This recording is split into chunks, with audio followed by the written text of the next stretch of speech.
उहाँले के भन्नुभयो 500 जना अभिभावक त नाम दर्ता मात्र भएको, दर्ता नभएको कतिजना 200 250 होला अस्तिको प्यारेन्ट्स डेमा एकैचोटि यति धेरै अभिभावक आउनु भएछ। यस्तो खालको पार्टिसिपेसन त कहिल्यै पनि हुँदैन रे उहाँहरूको। यो दुःख त उहाँहरूलाई पनि रहेछ नि। अभिभावक बोलाइयो भने आउँदै आउनु भन्नु अरे क्या त्यहाँ।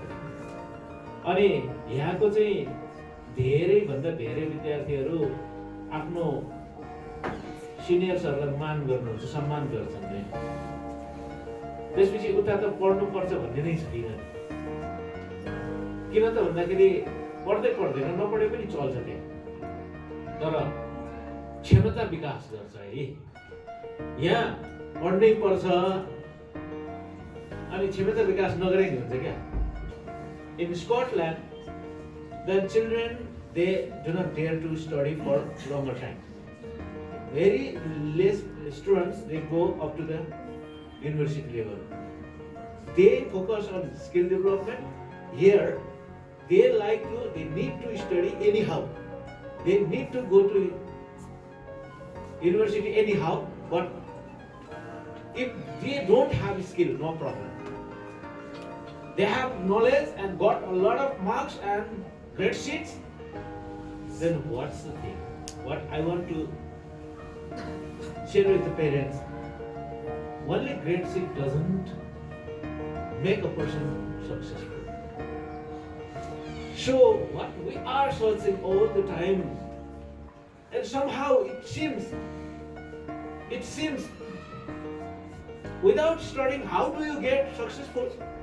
Without any education, how do you get successful? कसरी यो पढ्दै नपढेको सफलता कसरी पाउँछ? त्यो हुन सक्छ।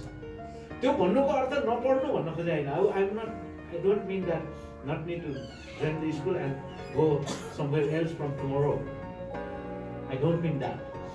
But together with education and the skill and other kind of development, personality development like creativity, maybe, yeah, critical thinking somehow. Some of the students, they were interacting with Donna and Claire, and they had creative questions there. We saw them. And some research, what they have done, they realized, our children realized, only they realized, then would you give the good environment to proceed another level?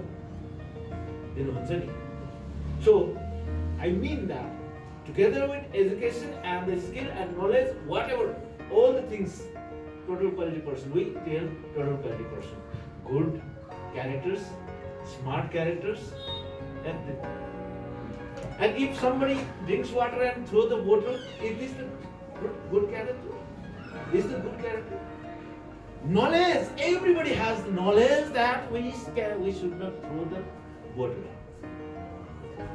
And whenever examination is taken and that student would write very clearly then what bottle should be thrown at the proper place, wherever specific place where.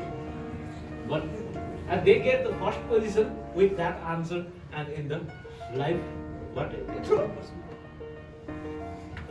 यो है त्यसै कारण मैले भन्न खोजेको के हो यहाँलाई भने सबभन्दा पहिलो त आज उहाँहरूले एसक्युसी को बारेमा हाम्रो एक्सचेन्ज मध्येमा एसक्युसी के हो उहाँहरूले बुझ्न खोज्नु गरे। हामीले यहाँ आज र उहाँले सिकाउनु भएको कुरालाई हामीले धेरै कुरा सिक्यौँ। र हाम्रो विद्यार्थी भाइ बहिनीहरूले के गर्नुभयो भने अस्ति एउटा बोतल देखाउनु भएको छ। उहाँले आफैले ल्याउनु भएको बोतलभित्र अर्को सानो सानो प्लास्टिकको टुक्रा टुक्रा टुक्रा सबै जति भर्न मिल्छ भर्नु भएको छ। होइन किन भरे त भन्दाखेरि यो कमसेकम खाली बोतल फ्याँक्यो भन्दा यो पनि फ्याँक्नै छ भने रिसाइकलमा पठाउँदाखेरि यति गरेर पठाइयो भने रिसाइकल किनेर लान्छन् या अथवा फ्याँक्नु नै छ भने जहाँ ल्यान्डफिल साइडमा अलिक ठाउँ सानो ठाउँ त खान्छ नि। हेर्नु कतिको चेत छ हाम्रो चेतना के छ। हामी पटापट खाएर त सुई यो के उसमा बाटोमा फ्याँक्नु पायो भने बहादुर हुन्छ। बच्चाहरूले शनिबार यहाँ सफा गर्छन् अनि त्यसपछि सफा गरेको ठाउँमा हाम्रो गेटमा फोहोर थुपार्नु ल्याउन पायो भने चाहिँ यहाँको सोसाइटीको मान्छे बहादुर। शनिबार आउँछन् शुक्रबार राति चाहिँ फोहोर थुपार्नु यत्रो ल्याइन्छ अनि यो सोसाइटीमा छ।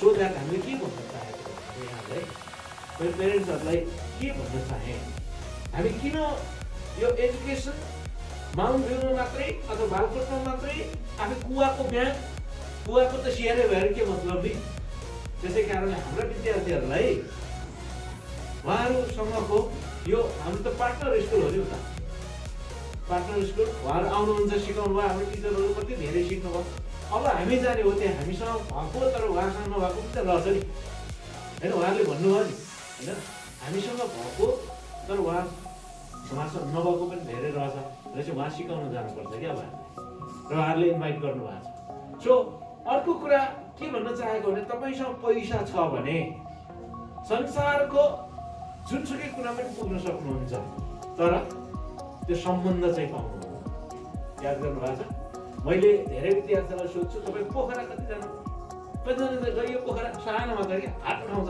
डन्नै उठाउँछ अनि त्यहाँ तिमीलाई पोखरामा जान बस पार्कमा भेट्न आउने कुर्न आउने साथी कति जान्छ है किन जानु त पोखरा किन जानु त पोखरा है त्यहाँ सम्बन्धै छैन त्यो पैसा छ भने फुर्ती लाउने त्यहाँ घुमेर गएर टिकट काटेर आएर हुन्छ सो हामीले विभिन्न इन्टरनेसनल कन्फरेन्सहरूमा लाने पनि त्यही अब त्यहाँ थुप्रै जो आइसिएसक्युसीमा लिएर आए उनीहरूसँग थुप्रै साथी बनेर आएको छ नि र जाँदाखेरि त्यो ठाउँमा ल म फलान ठाउँमा आउँदैछु भनेर त्यहाँ कुर्न आउने मान्छे सो यो हाम्रो international education with global connection भनेको कारण पनि के हो त्यसै कारणले हामीले डिफ्रेन्ट प्रोग्रामहरू लन्च गरिराख्यो हामीले मैले यहाँ लिस्टै बनाएको छु मैले लामो बोल्न चाहिनँ हामी कुनसँग अहिले चाहिँ इन्टरनेसनल कनेक्सनमा काम गरिरहेको छ भन्ने कुरा र चाहिँ अब भर्खरै अर्को एउटा स्कुल पनि लिस्ट यहाँ छ 10-12वटा छ तपाईँलाई थाहा हुनुपर्छ क्या होइन तपाईँलाई थाहा हुनुपर्छ किनकि तपाईँले मात्र थाहा पाएर पुग्दैन तपाईँले अरू धेरै साथीहरूलाई थाहा दिनुपर्छ आफन्तलाई थाहा दिनुपर्छ नातागोतालाई थाहा दिनुपर्छ होइन यो त एउटा प्रमाण मात्रै हो कि यसरी हुन्छ त्यहाँ यसमा तपाईँहरूलाई कतिलाई लाग्छ मान्छेहरूलाई अस्ति एउटा प्रोग्राममा के भयो भने त्यो के भन्छ एनजिओ आइएनजिओ दुनियाँ कुरा पनि गरेर क्या अनि त्यो सेतो छाला भएको देख्न साथै पैसै दिन आएको भन्ठान्दो रहेछ क्या होइन एउटा स्कुलमा अस्ति लगेँ सरकारी स्कुलमा यिनीहरूसँग त टन्नै पैसा हुन्छ जस्तै झ्याल हालिदिनु भन्नु रे हो नि त्यो झ्याल चाहिँ थाहा छैन झ्याल हाल्न चाहिँ गर्नु न रे हेर्नु है यस्तो सोचाइ छ क्या माग्ने सोचाइ होइन माग्ने सोचाइ भनेपछि अनि मैले भने तिनीहरू पनि तपाईँ जस्तै शिक्षक हो बरु तपाईँले दिएर पठाउनु न होइन उनीहरू पनि दुःखैले आएका हुन् हामीलाई सिकाउन आएको सिक्ने छ भने सिक्नुहोस् पढाउने तरिका सिक्नु छ भने सिकाउन म भनिदिन्छु 4 दिन सिक्नु भनिदिन्छु तर दिन चाहिँ तपाईँले दिनुपर्छ है उनीहरूलाई फर्किनलाई यस्ता खालको यस्तो मानसिकता छ धेरै अभिभावकलाई लाग्न सक्छ माउन्टमा धेरै प्रकारका देश विदेशबाट आइरहन्छन् यिनले पैसा टनाटन दिन्छन् जान्छन् पैसा होइन यो गलत फहमीबाट हामी दूर हुनुपर्छ र हामीले अभिभावकलाई अरूलाई सोसाइटीलाई क्लियर गर्नु हामी त नलेज सेयर गर्ने हो स्किल सेयर गर्ने आइडिया सेयर गर्ने हो हाम्रो विद्यार्थीहरूलाई विश्व परिचित बनाउने हो जहाँसुकै जाँदाखेरि पनि उनीहरूलाई होइन सजिलोसँग हुन सक्ने बनाउने हो यो एकचोटि आउनु एकचोटि जानुसँग सम्बन्धित भएन अब मैले यहाँहरूले के हेल्प गरिदिनु पऱ्यो छोराछोरीहरूलाई भने जस्तै अब सरसफाइको मामलामा होइन बाबुआमाले भने नटेरिकन हामीले भने टेर्नु हुनसक्छ नि हामीले नटेरा भनेर नटेर उहाँहरूलाई ल्याएको छ नि सो वाट यु हेभ सोड one bottle and collected some other litters and our children took very seriously that they have realized that what I am sharing with the parents should realize that they have to teach to society because category A we can, category B we are taking the help from the parents.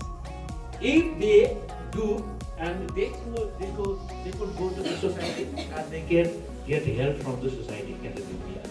And afterwards category C problem also.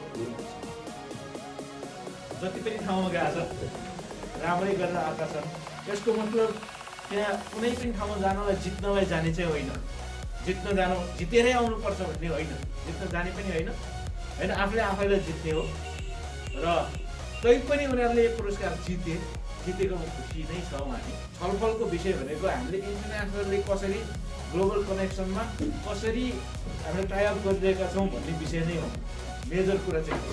र आउँदा दिनहरूमा पनि कसरी गर्न सकिन्छ भन्ने कुरा नै हो होइन। यहाँहरूको पनि जिज्ञासा त्यहाँ उता चाहिँ अभिभावकहरूको कस्तो छ के छ भन्ने चाहिँ सोध्न चाहनु सोध्नुहोस् होइन। छोरीछोरीले कसरी दुःख दिन्छन् भनेर सोध्नु चाहन्छन् सोध्नुहोस् होइन। शिक्षिकालाई उ गर्न चाह्यो भने कति सोध्नुहोस् होइन। यहाँले समय दिनुभयो, साथ दिइरहनु भएको छ। म यति भनेर बिदा हुन चाहन्छु। धन्यवाद।